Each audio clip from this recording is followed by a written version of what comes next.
Alyssa Williams here with Terry Jones, IBD's commentary editor. How are you doing today, Terry? Fine, thank you, Allie. Great, all right. So the election is nearly upon us, and there are a lot of polls out there, but the IBD TIPP poll is known as one of the most, if not the most, accurate among polls. Why is that? Well, you know, in the last 3 election cycles, that's going back to 2004, we have had the best record of predicting the outcome based on the difference between our final prediction and the actual outcome of the election. So, you know, in 2008, for instance, President Obama beat his foe by 7.2 percentage points. 7.2. That's a lot. Very few people had that. We had it right on the button. Wow. In 2004, President Bush was running against John Kerry. And there, a lot of people thought Kerry was going to win. There were polls that had him up by as many as 2 points going into the final vote.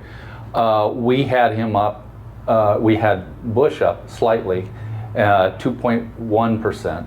And the final tally was 2.5 percentage points. Okay. So we were off by 0.4 of a percentage point. And then in 2012, we had another outcome. This one was, everybody was all over the board. But finally, we were a little over 2 percentage points, I think, away from hitting it right on the nail. And when you average all of those together, we have been the most prolifically precise pollster out there. And one other thing I would say, a separate measure of 23 polls in 2012 by Nate Silver, the 538 blog poll guru, found us to be the most accurate in the country. So. Right. So what goes into that precision? What are kind of the logistics behind the IBD TIPP poll, and what makes it so accurate? You know, it's interesting because it's a layer of things, but it has to do with doing things right at every single level of the poll. A lot of people think that what a poll is you just call up people and ask them their opinion. That's not it at all. The first thing you have to do is you have to make sure you have a random sample. Yes. You have a random sample of people, and you have to make sure that that random sample truly represents the American people. You could have a random sample of people using regular telephones, and it wouldn't represent the American people. So we take samples from both people who use landlines, regular telephones, the old style telephone, and cell phones.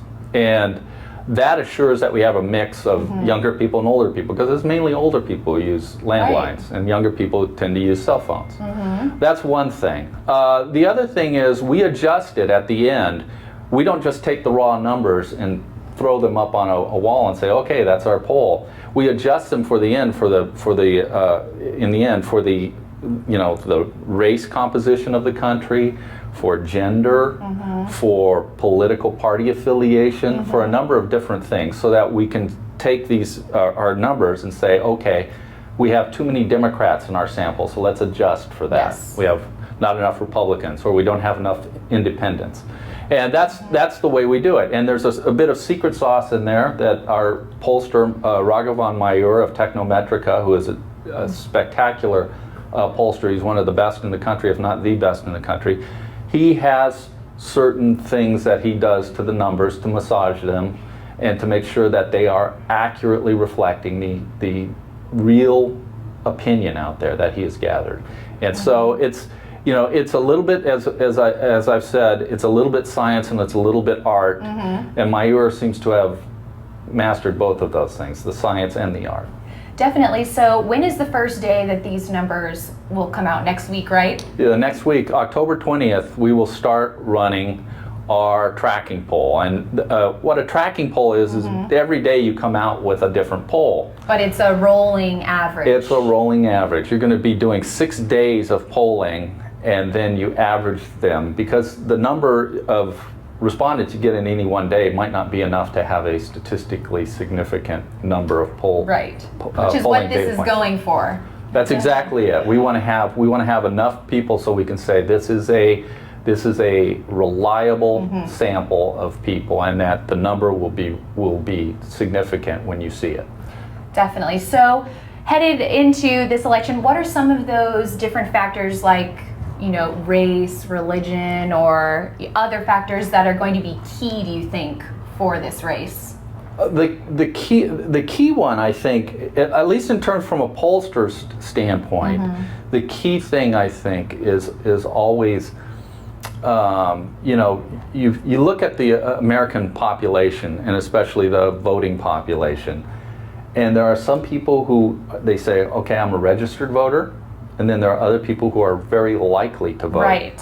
And that is one of the things that we do. We make sure that they're likely voters, not just registered voters, but likely voters. And if you're a likely voter, that means there's a very good chance you're going to go to the poll one way or another, and we have to pay very close attention to them. So I would say, if you're looking at a poll out there, any poll, not just ours, any poll, you want to see that it's likely voters. If it's likely voters, then you're probably going to get a far more accurate reading of what the likely vote is to be, rather than just registered voters, or in some cases they just take people who are, you know, over 18. And they ask them, how do you feel about these people? And some of them have no intention of voting whatsoever. Half the American population does not vote at all. So, you know, you know, you can almost exclude them from the consideration because they're not going to vote. Right, exactly. Well, we know you're going to be keeping a close eye on this election from here on out. So for you to get all the details, make sure to check out